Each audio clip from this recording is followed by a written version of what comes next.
Stove పై కుక్కర్లు పెట్టి చాలా సేపు అయింది. అసలు ఒక విజిల్ కూడా వస్తలేదు ఏంటబ్బా అని వెళ్ళి చూసేసరికి ఫ్లేమ్ ఆఫ్ లో ఉంది. తర్వాత గ్యాస్ అయిపోయిందని అర్థమైంది. మా చిన్న బుడ్డి వెళ్ళి పెద్ద బుడ్డిని తీసుకొచ్చేసింది. ఇంట్లో మగవాళ్ళు లేనప్పుడు గ్యాస్ అయిపోతే మాత్రం పెద్ద పరేషానేనండి. చిక్కుడుగాయ అయితే మొత్తం చల్లారిపోయింది. ఈ మధ్య అయితే చిటి తల్లి నేను కిచెన్ లో ఉన్నప్పుడు స్టవ్ తెచ్చుకొని దానిపై నిల్చొని నేను ఫ్లేమ్ ని ఆన్ ఆఫ్ చేయడం చూస్తూ తను కూడా నేర్చేసుకొని ఆన్ ఆఫ్ చేస్తుంది.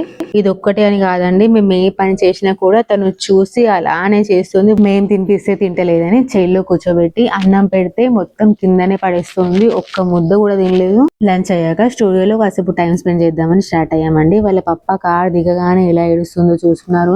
అదే నేను కార్ దిగితే బాయ్ మమ్మ అంటది. వాళ్ళ పప్పతోని బయటకు వెళ్ళినప్పుడు నాకు బాయ్ అంటది. మళ్ళా మేము ముగ్గురం ఎటు వెళ్ళినా కూడా బయటకు నన్ను చూసుకుంటా బాయ్ అని అంటది.